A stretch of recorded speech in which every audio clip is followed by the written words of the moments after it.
Good day. We need to talk about celebrity magazines of the 90s and noughties, where every single part of your personality, your love life, your body was picked apart. No celebrity was respected or revered. And at the top of that toxic pyramid was Heat magazine.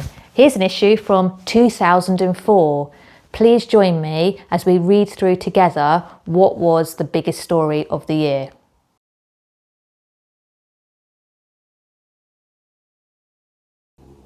So here we are, Heat magazine, the 17th to the 23rd of April 2004. At the time of recording in 2026, this is 22 years old. Cover story, Posh Spice, how her world fell apart. In 2004, this was the only story everyone was talking about.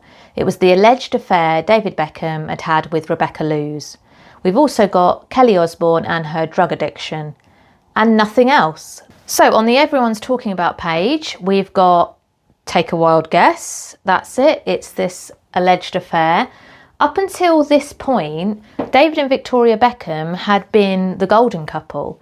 They had had 2 children, Brooklyn and Romeo. Let's look at another page. How Posh's world fell apart. So this is a pap shot of David Beckham and Rebecca Loos in autumn 2003. So apparently David moved to Spain in August 2003 to play for Real Madrid. His management company decided he needed a PA, and that's where Rebecca Loos comes in. They were packed getting cosy at a restaurant and nightclub the following month, and then she got removed from the Beckham account by the end of September. So it seems to have all happened in the space of a few weeks. Rebecca Loos revealed her full story to the News of the World, and according to Google, she was paid $350,000 for it, and then she got paid another £150,000 for a filmed interview with Sky. She has since denied those amounts, but there's no way of knowing for sure what she was paid. But I think this is what didn't help her image with the general public. Anyway, long story short, we know that they did survive. They went on to have 2 more children and they are still together. Good for them. This is what you come to see though. This is the sort of content you wanted to see in Heat magazine. This is Steve McFadden, Phil from EastEnders, getting papped here. I had to look him up now because I haven't watched EastEnders since the 1990s. Oh, you're asking exactly when? Around the time Beppe and Gianni were in it, if you're interested. Anyway, Phil Mitchell was front and centre back then. He was the main character. Him and his brother. What's his brother called? Grant. I've just Googled, is Phil Mitchell still in EastEnders? Yes, he is. I can't quite believe it myself. He basically had a gap around this time, 2004. But other than that, he's been in it for like 35 years. He also had a relationship with another EastEnders legend, Lucy Benjamin. I don't know if you remember her. And when they were on a break, this baby that they're talking about here was conceived with his ex during that time. Apparently, according to Wikipedia, he has 5 children to 4 different mothers. Here's Pink taking a pop at Christina Aguilera in her stage show. This was another feud of its day. Apparently, they sang together in the 2001 hit Lady Marmalade, and they had some sort of falling out over who would sing what part. It seemed petty then, and it seems even more petty now, doesn't it? Fast gossip. Who did I notice down here? Diego Luna. I mean, I feel like that's the only time I ever noticed him back in this decade. I don't remember anything being about him. He's only really sort of popped up very recently in, obviously, Andor, the Star Wars TV series, and then previous to that, the film that it's based on, Rogue One. This is one of my favourite things ever and totally unlocked a memory. Changing rooms could have sorted her out in a trice. Instead, Mel B's Buckinghamshire mansion has languished on the market for a year. Know why? Scary Spice's weird alterations, including toilets that face each other so the girls can gossip while on the throne, have scared off buyers. So I went on the internet looking for the MTV Cribs episode that this very mansion was featured in.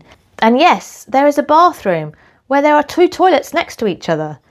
There's loads of other stuff in it though. She has a dumb waiter at one point. It's like a little lift that comes up from the kitchen where she used to get her bacon and eggs every morning. I don't know whether she had a live-in chef or what, but honestly, go and Google the MTV Cribs episode with Mel B. It is absolutely insane.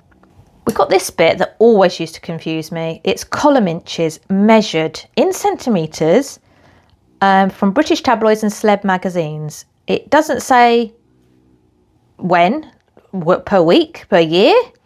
Who on earth was measuring that? This must have been made up. Also, Kate Moss, she's in this a bit, but never with an interesting story. She's not, no offence to her, there's nothing wrong with Kate Moss, but she didn't have that much of an interesting personal life. I don't really understand that. Then we've got pre-Brangelina here. This is when she was in a relationship with Billy Bob Thornton and she used to wear a vial of his blood around her neck. We miss those days. We've got Jennifer Lopez, fresh from ending her engagement to Ben Affleck the first time.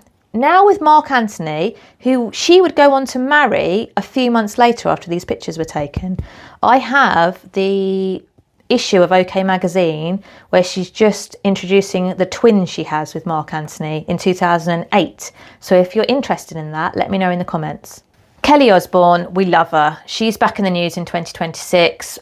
The press are now saying she's too thin. I'm sure they're using the phrase weight battle. We love that. She's had it rough. She's too fat, she's too thin, she's on drugs, she's not on drugs. The good news is she did recover from her addictions and she did get healthy and happy. So we just need to leave her alone. This caught my attention. So there's always a story maybe about Kate Moss, even though I still argue she wasn't that interesting. She never really did much that warranted press attention. But this story is saying, has Kate Moss got a new boyfriend? She's been spotted with actor Daniel Craig. Here's a picture pre-Bond of Daniel Craig. For some reason, he looks older there, doesn't he, than he looked in the Bond films. And then Kate's new beau, ? That is absolutely not Daniel Craig. Baffling. This advert grabbed my attention. It is a Motorola advert, and look at this beauty. Little headset. Clearly she's not wearing that. That's definitely been photoshopped on. Some sort of Bluetooth headset there. Hands-free, wire-free Bluetooth headset worth $69.99 when you buy a Motorola V600 on O2. They were ridiculed at the time and they still look absolutely horrific. Oh, this is classic heat. Liz Hurley wearing the same pair of white jeans over the space of apparently 10 years. Here she is in 1995 with some white jeans. 1996, 1999, some white jeans. 2002, 2004. That's like saying someone has worn some black boots for 10 years. It's literally just a staple wardrobe item. Mine and yours favourite column, Spotted. Who are we going to see spotted this week? The best one yet, Anthony Hopkins filling up his car. Is it diesel? Is it petrol? We'll never know. We also have Vanessa Feltz on the escalator in Harvey Nichols' Manchester, giving her verdict on Mel Gibson's The Passion of the Christ. Jason Donovan ordering 3 smoothies, which he then mixed together to make his own designer juice while snacking at Fresh and Wild on London's Westbourne Grove. Beverly Callard from Coronation Street, smoking. I nearly fell over when I opened this page up. Boris Johnson, 20 years ago here. Little interview for him there. You can pause that and have a read of it. But basically, he was nominated for a BAFTA for a guest spot on Have I Got News for You? And apparently, there's a spin-off from Friends happening with Joey. That is definitely going to be hugely successful. So let's look at a day in the TV guide. This is the 23rd of April, 2004. And it's the last Friends wedding ever. Phoebe and Mike got married in the last ever series. Paul Rudd there. This Friends and Will and Grace double bill on a Friday night was the highlight of many millennials' Fridays. What a load of old nonsense. I hope you enjoyed it as much as I did. Please leave me a comment if you were obsessed with Heat magazine as much as I was. Stay kind and I'll see you soon.